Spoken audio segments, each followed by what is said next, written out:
Let me ask you about that famous moment in one of the debates with Hillary Clinton where you said you didn't care about the damn emails. Do you feel the same way today? What I said, and sometimes it got taken out of context, is that there was an investigation going on, and that I wanted to spend that history 10 years from now. Trust me, no one will remember these damn emails. What they will worry about is people not having health care. They'll worry about climate change. They'll worry about poverty. They'll worry about infrastructure. And my point was, and the media often doesn't play that whole statement, I said, you know, I'm sick and tired of hearing about your damn emails, because that's what the whole campaign is about. Why don't we talk about the collapse of the middle class, income and wealth inequality, healthcare, education, how we move the country forward? And that was the thrust of my point. It is not my style, and sometimes, amazingly enough, I get criticized for it, for running, you know, ugly and negative ads. I prefer to stay on the important issues facing the American people. There are other areas we could have gone as well that Trump went into, that we chose not to do it. Because I think in my own state, I can tell you that people do want to hear a serious discussion on serious issues. That's what we tried to do. Well, let me tell you the reason I ask this now. This issue that was hijacked by the right-wing media and Trump himself, but the issue of the Secretary of State setting up this private email server, and she has her husband, who's the former president, running a multi-billion-dollar foundation, meeting with heads of state as well, and yet they don't have accountability here. What this means, not only for them, but if this becomes a model, for example, for President Trump. He runs a vast business empire. Absolutely. He is the top government official. If he decides to set up his own private email server and decides that he can disappear tens of thousands of email, there won't be a government record of what is actually going on. Right. Right. I mean, I think that's a fair point. And I think with Trump, the major point is this guy has business enterprises all over the world. And you're looking just at immense conflict of interest. Every decision that he makes is going to impact his bottom line and some business that he owns all over the world. So it remains a huge issue. And I got your point, too, obviously. You know, and that is the valid criticism of having a private email when you're doing government business. Mm-hmm.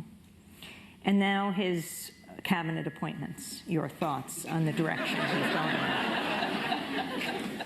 Well, I think this is where what our job is. In fact, as I mentioned earlier, I'm going to be, I think, in Indiana on Monday night. And we're going to go to the carrier plant where you have a situation where Carrier is, you'll remember air conditioners, they make furnaces in Indiana, actually. And they announced last year they're going to shut down 2 plants in Indiana, throw 2,100 workers out on the street. This is a company that pays top dollar to its CEOs. Head guy makes $14 million. A couple of years ago, they had a severance package for a former CEO. You know what the guy got as a golden parachute? $171 million. And now what they want to do is shut the plants down and move to Mexico and hire people in Monterey for $3 an hour. So it becomes symbolic of a disastrous trade policy.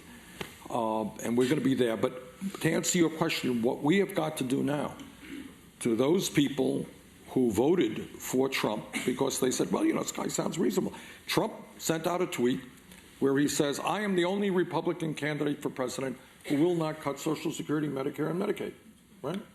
Well, believe me, every American, every person in this country, if I have anything to say about it, will know precisely what is going on with Social Security, Medicare, and Medicaid, because as you've indicated, they are beginning to appoint people who are typical right-wing Republicans who want to privatize or cut Social Security. And our job, and we've got it, we've got every statement that Trump made during this campaign. And we are going to hold him accountable. Every person in this country will know what he said and what he is doing. Trump said, one of the issues that I think a whole lot of people are deeply concerned about is the high cost of medicine in this country. Trump said during the campaign he was going to take on the pharmaceutical industry. He was going to allow for Medicare to negotiate prices with the drug companies allow people to re-import medicine from Canada and other countries where the price is often half as much as it is in the United States. Well, you know what? We are going to remind the American people of precisely what Donald Trump said about that and many other issues. So now you have someone like Betsy DeVos chosen to be the new Secretary of Education, sister of Eric Prince, who is founder of the mercenary firm Blackwater. And a multi-billionaire, a multi-billionaire, I think, very active in politics in Michigan. And massive supporter of voucher system for education. And then you have Mike Flynn, the National Security Advisor nominee. And this goes to another point of, though it's critical to hold Trump accountable, starting with the Democrats, on the issue of the kill list, President Obama's kill list. His using extrajudicial powers, executive powers, to kill people, can be Americans, without a judge, a jury, without them being charged with a crime. That's President Obama, and he's extending those powers. Your thoughts on President Obama's use of the kill list, and then the idea of President Trump using his kill list? Well, look, when we talk, obviously I disagree with Obama in using unilaterally deciding who's going to live or die. And look, it goes without saying that, we are concerned, I am deeply concerned about virtually everything that Trump is talking about and has talked about in his campaign and the kind of people that he is appointing. But what's going through my mind right now is to figure out the most effective way that we can fight back. That's really what I am focusing on right now. And what I will say, and what I believe to be the case, the Republicans are many things, but they're not dumb. And if millions of people begin to stand up and fight back, they're going to be thinking twice about doing very bad things. I'll give you just one example, Amy. A couple of years ago, sad to say, not only virtually all Republicans wanted to cut Social Security, there were a number of Democrats who did as well. And some of us in the Senate organizing a Defending Social Security caucus. We work with senior groups all over this country. We got millions of signatures on petitions coming in, and you know what? They backed off. They did not cut Social Security.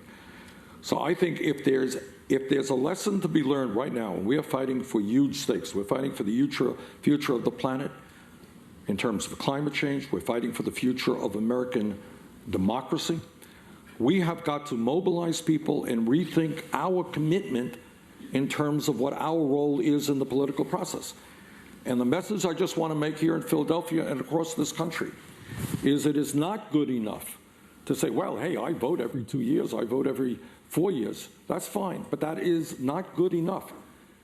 What we need to do is to be thinking every day the kinds of role we can play in educating and organizing and mobilizing people to defeat this horrific agenda. And I do believe that if millions of people do stand up and fight back, we can stop him from doing some really awful things. And that's what I am trying to do right now, and we've got to mobilize people to do that.